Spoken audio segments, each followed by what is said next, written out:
Peace. Patrick, ConservativeRap. And let's move over to the financial and the economic. We're following the footsteps of Andrew Jackson, and it's wonderful to see.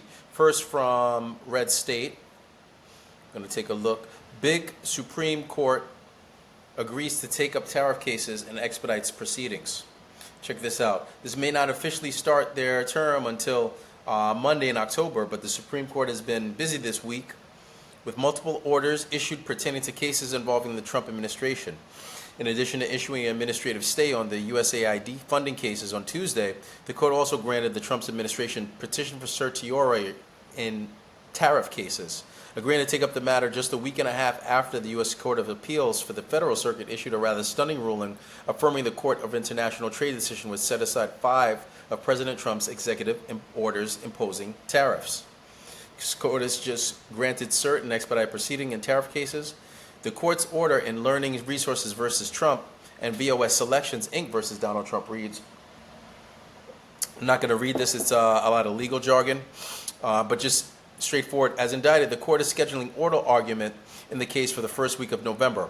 The next question is what that will mean for the Court of Appeals, which held its mandate until October 14th to allow for an appeal to be filed, and of course which steps in the administration might take in the interim to mitigate the effect of the Court of Appeals decision on its trade policy.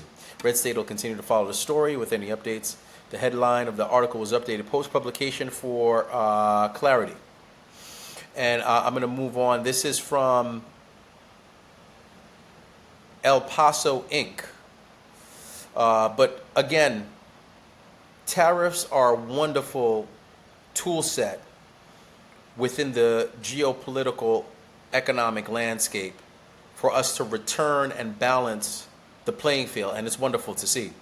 Let's move on. This is Trump's Federal Reserve Board nominee is approved by Senate committee, and we are going to eventually get rid of too late Powell. A Senate committee is approving the nomination of White House economic advisor Stephen Moran to the Fed's Board of Governors, setting up a likely approval by the full Senate, which would make Moran the third Trump appointee in the 7-member board.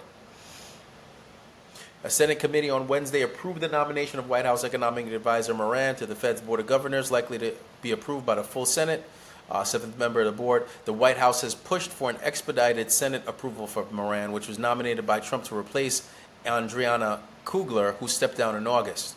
Moran, if approved, would simply finish a term which expires in January. He may be approved in time for the Fed's meeting next week, which is widely expected to reduce its short-term interest rate.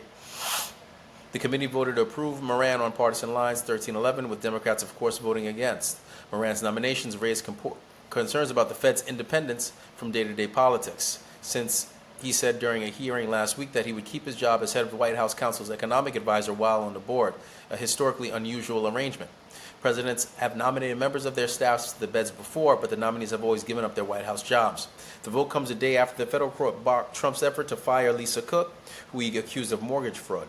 The Federal Reserve was designed to make decisions free from political interference, guided by data and the long-term stability of our economy. If that were the case, they would have cut the rates a long time ago and not sabotaged Trump's presidency. They're in a double bind. If they don't cut the rates, people will know they're responsible for the economic downturn.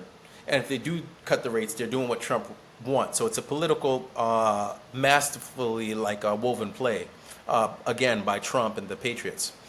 Senator Mark Warner, Democrat, Virginia, whined in a statement before the vote. Donald Trump has made clear he wants to tear down that independence, just so he has with so many of the institutions that have enslaved the populace and kept the economy from taking off like it should have if it were left to true market forces.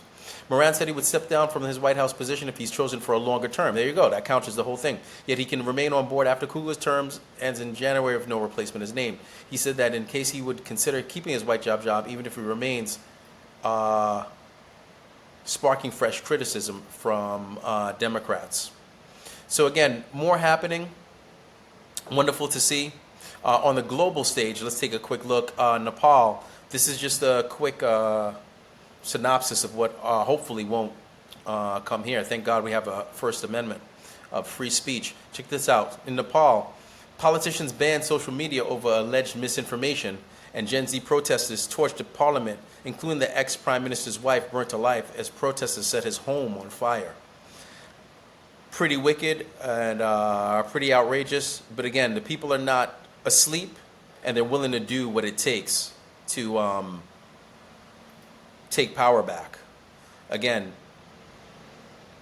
there's one thing they can't do, and it doesn't matter who they attempt to assassinate or shut down, it's keep us as Americans from speaking our mind and letting the truth forward.